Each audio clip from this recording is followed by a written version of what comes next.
Seja bem-vindo a mais um FNC Smart Talks. E no programa de hoje nós vamos falar sobre um tema bastante importante no ambiente corporativo, principalmente, mas não só no ambiente corporativo, mas também em toda a nossa vida, que é a ética. A ética que no ambiente de trabalho acaba sendo um assunto ainda pouco conversado, pouco difundido, e são poucas as empresas que possuem claras as suas diretrizes para os seus colaboradores.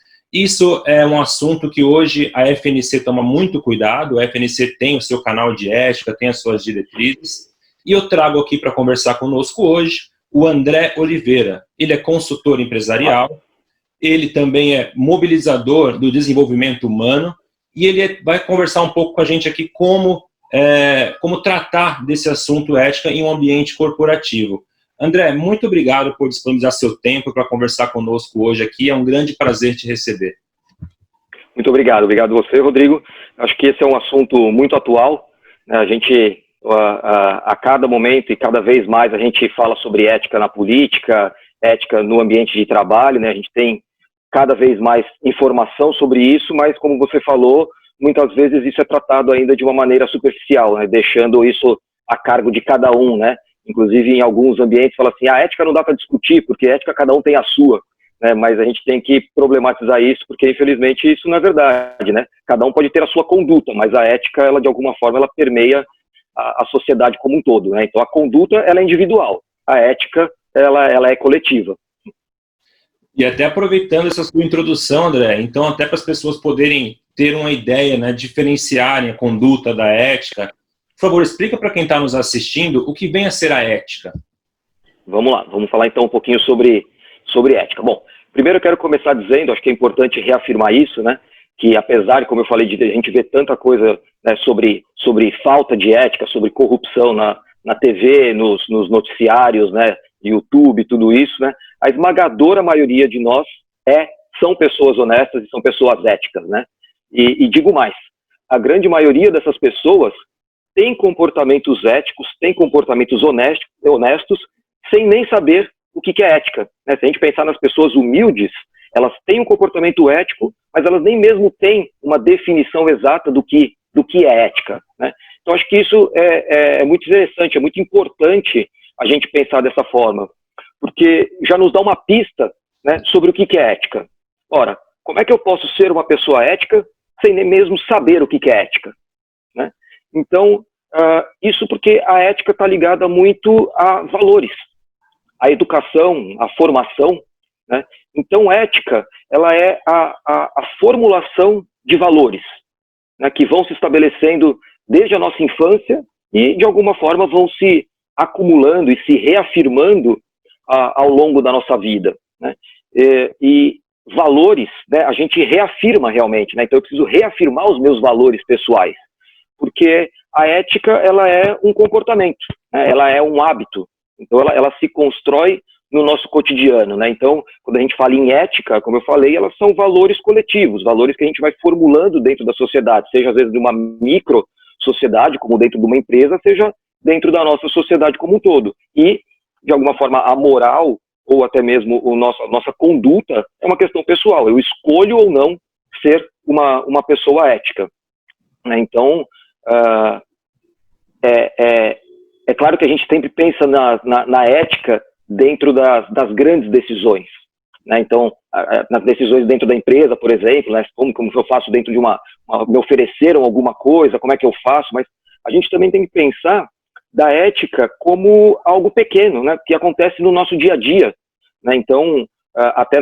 na nossa última reunião no Zoom com a FNC, alguém citou, né, a escolha de colocar o carro na vaga do idoso ou deficiente ou não, né? Ou seja, mas eu estou com pressa, eu tenho um compromisso importante, como se os meus compromissos se sobrepusessem à ética de eu colocar a vaga numa vaga que eu sei que não é reservada para mim, né? Então, às vezes, essa ideia de a importância que a gente dá para nós mesmos, para os nossos compromissos, se sobrepõe ao que é uma ética social, de alguma forma, né? Então, jogar o papelzinho de bala pela janela, né? Perceber que o troco veio errado ou que algo não foi cobrado na compra do supermercado e ficar quieto, não dizer, né? Então, de alguma forma, essa é a ética que a gente vai construindo no nosso cotidiano. né? E isso, claro, vai se transferindo para a nossa conduta, né? Então, dentro dos grupamentos sociais e dos grupamentos de trabalho, né, cada empresa, cada equipe, né, cada setor vai construindo esses valores, né? Então hoje, né, vocês têm aí um microcosmos, né, que são as equipes que estão dentro da empresa, e de alguma forma essas equipes têm a sua ética, você tem a ética que é imposta pela empresa, você tem a ética do setor, né? Então tudo isso é uma construção, eu preciso estar atento a todos esses ambientes, né? Não é simplesmente, às vezes, eu seguir uma ética pequena, né, que está ali dentro do meu dia a dia, né? Então, dito isso, eu reafirmo, né, a ideia de que ética, ela é formação, né? Uma pessoa que é antiética ou desonesta, né, a gente tem que pensar, a gente fala muito sobre corrupção, né? Então, quando a gente fala uma pessoa antiética ou uma pessoa desonesta, ela é aquela pessoa que corrompe, né? E olha que interessante, né? Nós falamos tanto em corrupção, em uma pessoa corrupta, e às vezes a gente não pensa na raiz da palavra, né? Aquele que corrompe, né?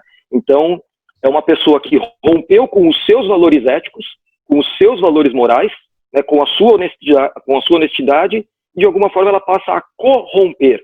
Ou seja, além dela romper com os valores dela, ela rompe os do outro também, né? Então, a ideia de corrupção, ela está ligada a que eu preciso de dois papéis, né? Eu preciso de alguém que esteja querendo fazer a corrupção e alguém que aceite, né? Não é possível corromper sozinho, né? Eu rompo com os meus valores, mas a corrupção, ela precisa de dois, né? O que faz e o que aceita.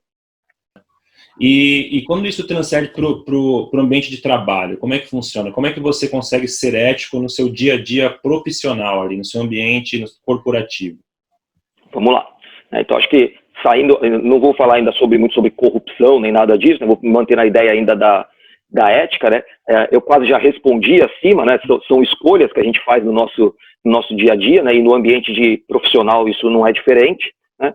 Mas existe uma necessidade de, claro, eu me conformar com as coisas, né? Ou seja, quando eu falo em conformar, de novo eu vou dividir a palavra, né? Conformar, tomar forma, né? Se eu pegar aqui, a água toma a forma desse copo. Se eu colocar ela num outro recipiente de outra forma, ela se conforma, né? Então, dentro do ambiente de trabalho, eu preciso me conformar com a ética que ali é estabelecida. Como eu falei, eu vou explicar um pouquinho melhor, mas existe uma ética do grupo, existe uma ética da empresa, existe uma ética do setor. E eu preciso, de alguma forma, a todo momento, me conformar a essa ética, né? Porque até para a ética, existem as melhores práticas. A gente fala muito das melhores práticas de trabalho, mas existe também uma melhor prática no sentido do comportamento, né? Então eu tenho que estar atento a todo momento ao comportamento que o meu mercado me impõe, né? Preciso estar atento às pessoas que estão ao meu redor no ambiente de trabalho. E aí aqui eu vou rapidamente explicar de 3 formas isso, né? Eu tenho aquelas pessoas que trabalham comigo, né, mas que não necessariamente eu tenho um envolvimento de trabalho com elas, né? Ou seja, a gente divide ali o mesmo ambiente de trabalho, é uma divisão social, né? Eu tô vendo aí a sala de vocês, é como se ali atrás, né, tem várias baias de trabalho. Não necessariamente aquelas pessoas que estão trabalhando uma ao lado da outra são da mesma equipe às vezes, mas eu coabito aquele ambiente, né? Então, de alguma forma, eu preciso entender como é que eu me comporto de maneira ética nesse ambiente, ou seja, falar alto e poder atrapalhar o outro que está numa ligação é um comportamento ético que eu deveria ter aqui? Fazer uma piada ou brincadeira se as pessoas às vezes não estão gostando, né? Manias, às vezes, ficar batucando na mesa, né? Batucar no corpo enquanto está falando, ficar batendo uma caneta, né? Enfim, comportamentos que podem atrapalhar o outro dentro do ambiente de trabalho, né? Isso está ligado, de alguma forma, à nossa ética, né? E é por isso que a gente tem na sociedade a pequena ética, né? Que é a etiqueta, né? A etiqueta é uma pequena ética, né? Então, quando a gente fala em etiqueta, isso regula o nosso comportamento para a gente viver em sociedade, né? Então, aí dentro do ambiente de trabalho, a gente vive numa pequena sociedade, às vezes mais horas por dia do que a gente vive com a nossa família, né?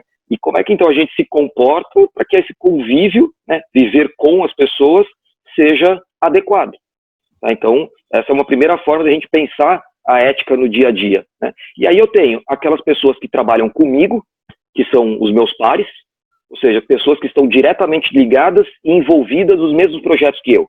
né? E aqui a ética sai apenas dessa ideia de etiqueta e vai para o relacionamento, né? Como eu me relaciono com os meus parceiros de trabalho, né? E aqui acho que a máxima que a gente usa corriqueiramente no dia vale, né? Eu não quero para o outro o que eu não gostaria para mim mesmo, né? Ou seja, que comportamento ético seria esse se o que eu não quero para o outro, o que eu não quero para mim, eu fizesse para o outro, né? Então acho que a ideia de conviver com os pares é simples, né? Tudo aquilo que eu não quero para mim, eu não infrinjo ao outro, né? E assim, as próprias relações de equipe vão se configurando em uma relação de parceria, né? Eu preciso entender como é que funciona aquele ambiente. Para algumas equipes, chegar atrasado não é um problema, a gente já estabeleceu, cada um chega no horário que quer, né, e tudo bem. Para outras, a gente marcou uma reunião, poxa, chegar atrasado é uma afronta, a gente já estabeleceu aqui que o horário é horário, né, então eu preciso me entender como é que a minha equipe funciona, né, a gente estabelece ali de alguma forma uma ética dentro da nossa equipe, né. E por último, eu tenho aquelas pessoas que trabalham para mim, né, de alguma forma são meus subordinados, né, e é muito interessante, né, porque a ideia de alguém que trabalha para mim, né, pode e muitas vezes também degenera o poder, né, a ideia de que não, você trabalha para mim, né, é uma ideia de posse às vezes sobre o outro, né, e aqui entra uma ideia que eu uso muito, né, que é a ideia que a gente tem que ter um cuidado maior que isso, porque talvez a gente tenha que pensar que o outro não trabalha para mim, mas ele trabalha por mim, né? Isso muda bastante coisa, né? Eu sempre falo que quando eu faço uma consultoria, eu não trabalho para o outro, eu trabalho pelo outro. E isso muda completamente o meu comprometimento. Naquele momento, eu estou tirando horas da minha vida para trabalhar por você. Então, por favor, o respeito ao meu trabalho, a minha maneira de fazer as coisas, né, como a gente está se relacionando, porque eu estou gastando, né, e quando eu falo gastar, é no sentido mais literal, porque as horas da nossa vida não voltam, né, eu estou gastando horas da minha vida para te ajudar no seu projeto. Então, eu preciso ter cautela e cuidado nessa relação. Então, quando eu penso na relação de subordinação, a gente tem que pensar que a ética parte daí, o outro trabalha por mim. Né? Quando eu delego algo para ele, eu estou falando, olha, eu não posso gastar esse tempo porque eu preciso fazer outras coisas. Você faz isso por mim, né? Tira horas do seu dia para fazer isso por mim, e a gente tem uma relação em cadeia às vezes, né? Onde essas solicitações vão descendo. Então, o cuidado na relação de subordinação, ele é muito importante, né? Então, quando a gente fala em uma empresa ética, esses comportamentos, eles são muito importantes, né? Então, e quando até eu falei, né, a questão do devo e quero, né, muitas vezes eu tenho que tomar cuidado com aquilo que eu peço. A cautela, muitas vezes, está já em quem pede, e não só em quem recusa fazer algo, né? Então, esse comportamento ético em cadeia, ele é muito importante, porque eu tenho que pensar se aquilo que eu estou solicitando ao meu subordinado é ético, né? Então, essa ética começar em cadeia de cima para baixo. Eu acho que quando a gente fala em como ter um comportamento ético no dia a dia profissional, ele passa por essa ideia de relações humanas, né? Então, é muito difícil que se eu tiver esse comportamento, ou seja, se eu sou me comportar adequadamente no ambiente de trabalho, se eu respeitar as pessoas e se eu respeitar essa relação de cadeia de subordinação, a gente tenha problemas ou conflitos muito grandes entre as pessoas, porque a relação ética está sendo mantida num patamar ali adequado para todos, né? Perfeito, perfeito, André. E falando sobre ética no ambiente de trabalho, você falou no início sobre corrupção, que é o que a gente mais ouve falar, né? Principalmente em razão da política, etc. Mas falando sobre o ambiente de trabalho, o ambiente corporativo, empresas convencionais aí que não necessariamente estão ligadas à política, etc. Como que a gente consegue evitar situações onde haja conflito de interesse? E quando as situações acontecerem, como que o colaborador pode agir da melhor forma? Legal. Vamos lá. A gente conversou anteriormente, né, eu até falei um pouquinho do meu trabalho quando eu falo de mobilizador de desenvolvimento pessoal, né? Eu uso o conhecimento das artes marciais para falar sobre isso, né? E acho que quando a gente fala em arte marcial, apesar de existir algumas confusões a respeito, a arte marcial ela trabalha no sentido de antecipar o conflito, né? A ideia de que eu não treino a arte marcial para aprender a lutar, eu treino para poder antecipar situações onde uma situação de conflito pode acontecer. Então, quando a gente fala, e a pergunta que você fez, ela é muito pertinente, muito interessante, porque ela fala assim, como evitar situações de conflito, né? Então, acho que a gente, esse agir por antecipação é muito interessante. Então, trata-se realmente de estar atento aos sinais dos ambientes que eu convivo, aos sinais que as pessoas me dão. E é claro, também a que sinais eu estou transmitindo para as pessoas, né? Então vamos lá. Em cada ambiente que eu convivo, né, aquele ambiente me fornece alguns sinais de como eu devo me comportar, né? E se isso também não quer dizer apenas que eu devo seguir os comportamentos que lá estão, né? Mas muitas vezes eu preciso mostrar um comportamento diferente para demonstrar a minha discordância com o modus operandi, né? Então, eu estou num ambiente, eu percebo que o comportamento naquele ambiente não é um comportamento muito ético. E eu estou envolvido naquele ambiente, né? Se eu simplesmente, para parecer um cara legal, para não querer ficar muito em conflito com o grupo, vou aceitando esses comportamentos que eu não considero éticos, que eu não considero honestos, e vou deixando. A possibilidade de, em algum momento, eu ser colocado em um conflito de interesses é maior, né? Agora, se eu percebo que naquele ambiente não tem um comportamento ético, não tem um comportamento muito honesto, e eu já vou demonstrando a partir dos meus comportamentos que eu não aceito isso, que isso não faz parte da minha conduta, dificilmente as pessoas já irão me oferecer alguma coisa que não seja adequado, porque já perceberam que a probabilidade de eu aceitar é muito pequena, porque eu demonstrei através do meu comportamento que eu não aceito esse tipo de relação, né? Então, acho que a questão de você ler sinais e dar sinais é algo muito interessante. Então, né, se eu estou no cliente, né, e acredito que vocês trabalham muito com a ideia de cliente, né, de estar fora, né, e o ambiente de trabalho no cliente já é um ambiente difícil, né, ou tem tendências a gerar, ou poder gerar alguns problemas, né, o meu comportamento ele tem que ser exemplar, né, para que não haja abertura para ninguém nem mesmo me oferecer algo que possa ser ilícito. Então, o meu comportamento já vai deixar claro, falar, olha, esse aí a gente não adianta nem oferecer isso que a gente está pensando que ele não vai aceitar. Então, acho que para a maioria das pessoas é melhor trabalhar na antecipação, né? Ou seja, quanto mais eticamente eu me comportar, quanto mais eu tiver uma conduta irreparável, dificilmente, né, as pessoas percebendo esse meu comportamento, elas poderão ter a tendência a querer me oferecer algo que não seja lícito, né? Então, quando a gente fala com pessoas, né? Ou seja, se eu estou me relacionando ali com um possível cliente, por exemplo, né? Então um relacionamento pessoa a pessoa, que cada um representa uma empresa, e eu também começo a captar sinais de que aquela pessoa, olha, a probabilidade de que ela queira me oferecer algo, ela não tem um comportamento honesto, ela não é uma pessoa ética, já devo perceber, né? E eu vou deixando isso passar, a possibilidade de eu receber uma proposta é maior, né? Então, muitas vezes, eu já percebendo que, olha, aquele fornecedor que eu estou conversando, a conversa está indo para uma direção que eu estou percebendo que está indo na direção de oferecer bola, de alguma coisa nesse sentido, eu já começo, muitas vezes, na conversa, de maneira, às vezes, né, corriqueira, sem precisar entrar em nada formal, dar alguns exemplos, né, de como a FNC, como a empresa se comporta. Olha, lá da empresa, né, aconteceu uma história interessante e foi assim que a gente agiu. Eu já começo a dar alguns sinais de que, olha, a empresa não aceita esse tipo de coisa que eu estou achando que você vai me oferecer. Ou eu não aceito esse tipo de coisa. Antes que ele me ofereça, eu já trabalho na antecipação, né? Podia ser até que ele não me oferecesse, mas eu já deixando claro que eu e a minha empresa não aceitamos isso, eu já, por exemplo, tento bloquear a possibilidade da pessoa fazer a oferta, né? Que é muito mais fácil, e aí eu vou entrar na segunda parte da pergunta, né? É muito mais fácil antecipar para que o outro não faça a oferta do que recusar a oferta, né? A partir do momento que a oferta foi feita, é uma sinuca muito mais difícil de contornar, né? Então, como sair de uma situação onde a corrupção, o ambiente antiético já foi conformado, é mais difícil, né? E aí, claro, né, você tem ali, como a FNC vem fazendo, um manual de conduta para o colaborador, né, um manual de ética dentro da empresa, que eu tenho algumas ideias de como me comportar, né? Então o manual vai me dar essa ideia.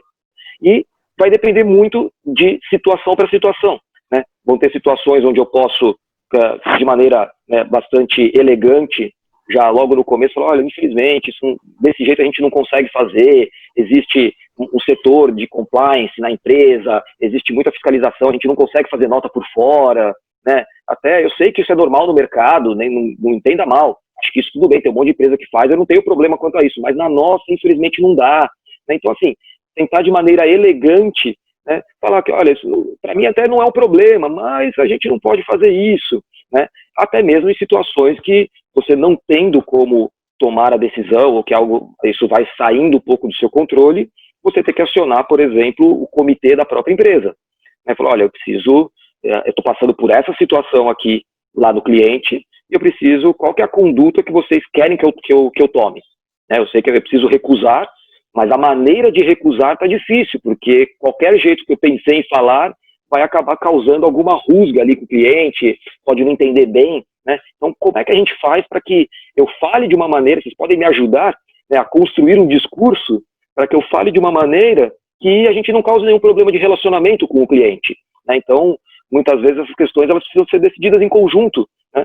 Não é só uma questão, às vezes, da decisão a se tomar, mas o como tomar a decisão, né? E às vezes realmente eu preciso conversar com outras pessoas, né? Então às vezes sair de uma instância dos meus pares e ir para uma instância superior, onde as pessoas, os diretores, o presidente da empresa têm outra experiência, já passaram por situações e podem me auxiliar, né, nessa maneira de como construir esse discurso para que eu não tenha problemas ali na hora de recusar uma situação, né?